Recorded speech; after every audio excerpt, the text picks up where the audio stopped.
जय हो शंकरा आदिदेव शंकरा, तेरे जाप के बिना चले ये सांस किस तरह। मेरा कर्म तू ही जाने, क्या बुरा है क्या भला। तेरे रास्ते पे मैं तो आंख मूंद के चला,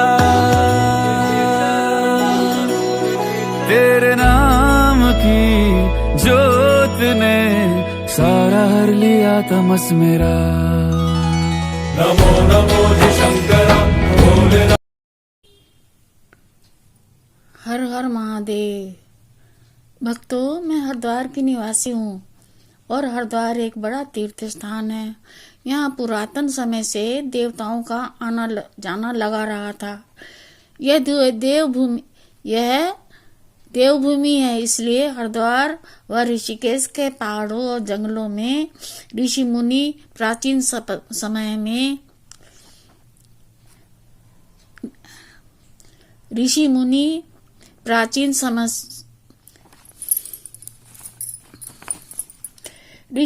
प्राचीन समय से तपस्या करते रहे थे। इसलिए मैं शिव से संबंधित और देव स्थानों का भी वर्णन कर रही हूँ। आज भी मुझे याद है कि जब मैं बहुत छोटी थी तो अपने चाची के साथ ललतारों के पुल पर आया करती थी, जहाँ से पुल के नीचे से गंगा बहती दिखाई देती थी।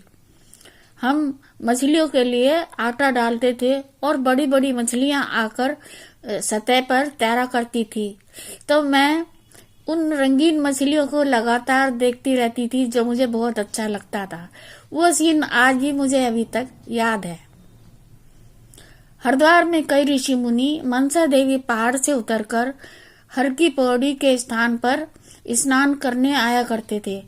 पहाड़ से गंगा तक उतरने का मार्ग उस समय बहुत ही भीड़ और कटरीला था।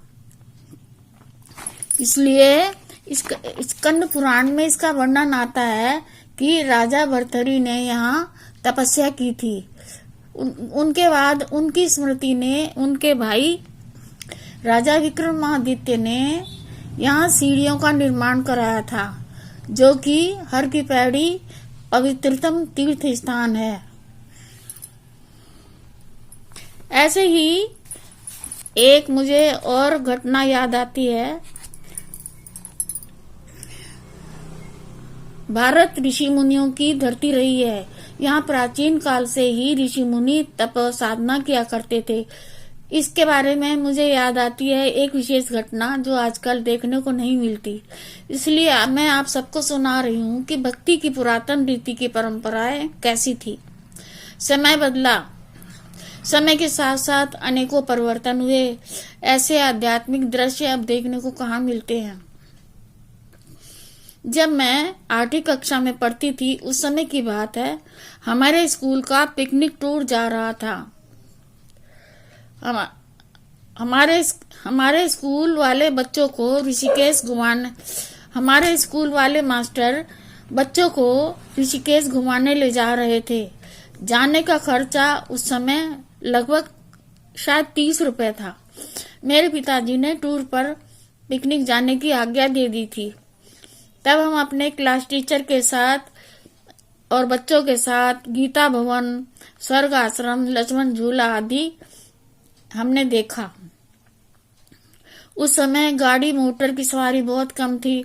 हम बच्चे ऋषिकेश में दर्शनीय स्थलों को देखते देखते पैदल ही चले जा रहे थे। रास्ते में पेड़ पौधे, झाड़ियों के बीच में छोटी छोटी पगडंडियां व कहीं कहीं पतली सड़कें भी बनी थी।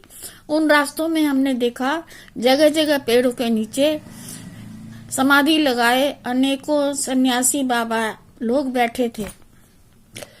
उनके तन पर नाम मात्र के वस्त्र थे, तन पर भस्मी रमाए, सिर पर लंबी जटाएं बढ़ाए। अनेक साधुओं को विभिन्न मुद्राओं में देखा। कोई पालथी मारी बैठा था, तो कोई शिव मुद्रा में ध्यान लगाए बैठा था और कोई एक पैर पर खड़े होकर साधना कर रहा था। कोई पेड़ पर झूले का सहारा बनाकर आराधना कर रहा था, कोई सिर धरती पर टिकाकर उल्टे खड़ा होकर तपस्या कर रहा था, और कोई नागा मौन रहकर बंद आंखों में ध्यान लगा रहा था। इस प्रकार अनेक ऋषि मुनि विभिन्न मुद्राओं में तप कर रहे थे। ये हमारे लिए कौतूहल था, कभी ऐसे दृश्य देखे नहीं थे। यह मेरा आंखों देखा हाल था। हाँ, अभी कभी कभी कुंभ मेले में नागा बाबा की सवारी और शाही देखने को मिल जाते हैं। ये गंगा स्नान के समय ही निकलते हैं। उस समय की अपेक्षा आज के उन स्थानों को देखिए।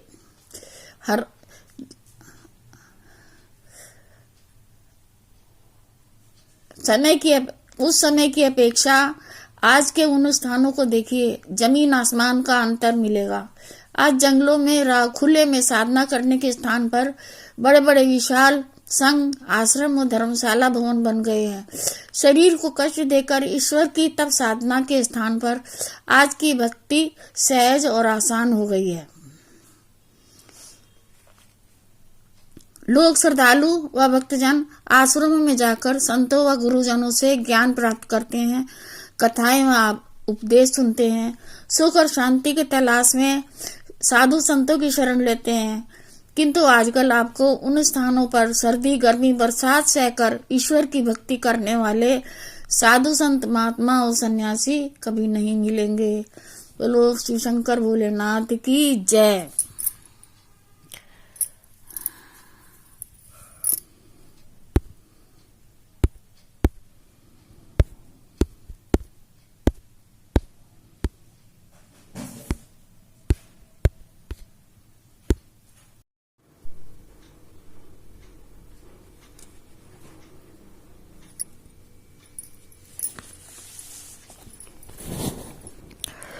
सौराष्ट्र देश विशदे अतिरम्ये ज्योतिर्मयं संत सम भक्ति प्रदानाय कृपा अवतीर्णम तम सोमनाथम शरणम प्रपद्ये। बोलो सोमनाथ भगवान की जय। इन 12 ज्योतिर्लिंगों में पहला सोमनाथ मंदिर है। यह गुजरात के सौराष्ट्र नगर के वैरावल नगर में स्थित है। इसे प्रवास क्षेत्र भी कहा जाता है।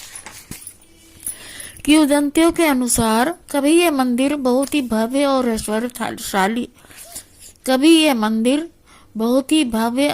ऐश्वर्यशाली था। कभी इस मंदिर में 200 मन का घंटा टंगा होता था। इसमें 56 खंबे हीरे जवाहरात आदि बहुमूल्य रत्नों से जड़े हुए थे। कन्नौजी इत्र से सुवासित नंदादीप सदा प्रज्वलित रहता था। सोमनाथ के अभिषेक के लिए हरिद्वार, काशी और प्रयाग से गंगा जल लाया जाता था। पूजा के लिए फूल कश्मीर से आते थे। रोज की पूजा के लिए 1000 ब्राह्मण नियुक्त किए गए थे और भजन कीर्तन के लिए 350 नृत्यांगनाएं रखी गई थी। सोमनाथ के इस वैभव संपन्न पवित्र स्थान को अनेकों बार आक्रमणकारी राजाओं द्वारा लूटा गया। चुंबकीय चमत्कार से हवा में लटके हुए शिवलिंग को उन्होंने तोड़ डाला था, किंतु बाद में समय समय पर हिंदू राजाओं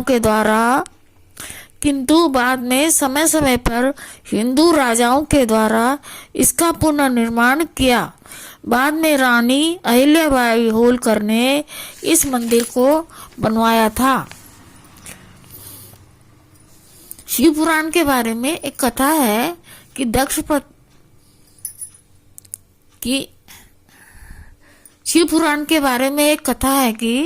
दक्ष प्रजापति के 60 कन्याएं थी, जिनमें 27 कन्याएं उन्होंने चंद्रमा को ब्याह दी थी।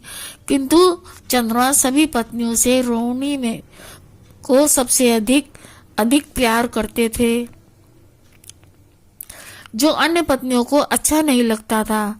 एक दिन उन्होंने अपने पिता के घर जाकर चंद्रमा की शिकायत की।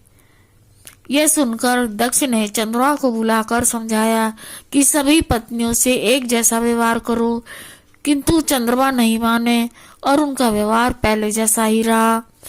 पुत्रियों के दोबारा शिकायत करने पर दक्ष को गुस्सा आ गया और उन्होंने चंद्रमा को श्राप दे दिया कि जाओ तुम्हें क्षय रोग हो जाए। श्राप सुनते ही चंद्रमा रोगी हो गए। ये देखकर देवताओं में हाहाकार मच गया कि अब क्या होगा, दिन रात कैसे होंगे, लोगों की सारी व्यवस्थाएं बिगड़ जाएंगी। ये देखकर सभी देवता इकट्ठे होकर ब्रह्मा जी के पास पहुंचे और उनसे समस्या निवारण की याचना की।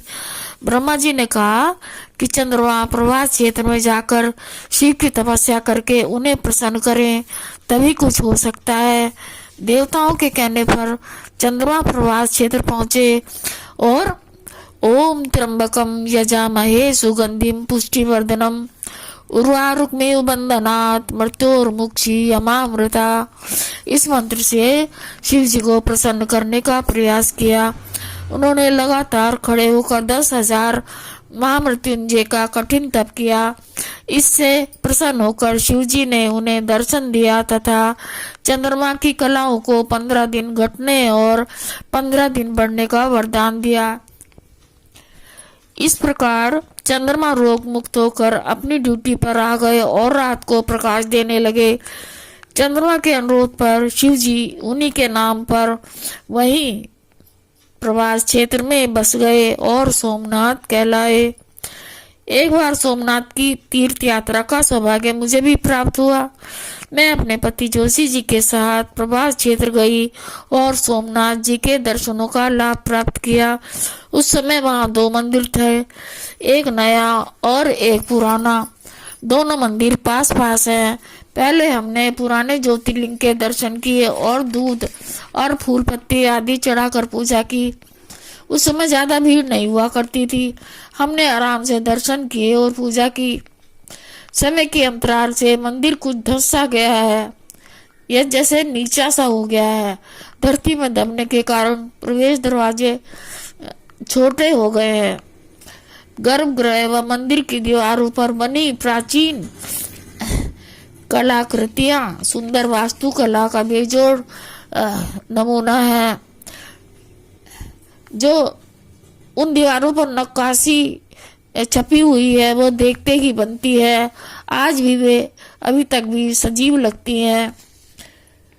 इसके बाद हम नए मंदिर गए। सोमनाथ जी का यह मंदिर बहुत भव्य और ऊंचा और विशाल बना है।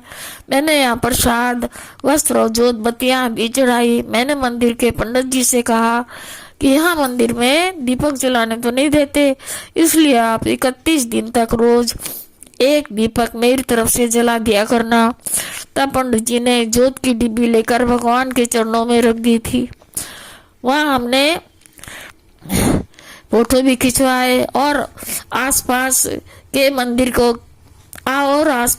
मंदिरों के दर्शन भी किए तथा महादेव जी का स्वरूप मन में धारण किए। हम लोग वापिस लौट आए। बोलो सोमनाथ ज्योतिर्लिंग की जय। हर हर महादेव। सृष्टि के जन्म से भी पहले तेरा वास था। ये जग रहे या ना रहे, रहेगी तेरी आस था। क्या समय क्या प्रलय, दोनों में तेरी महानता महानता महानता। सीपियों की ओट में मोतिया हो जिस तरह, मेरे मन में शंकरा तू बसा है उस तरह। मुझे भरम था जो है मेरा था कभी नहीं मेरा। अर्थ क्या निरर्थ क्या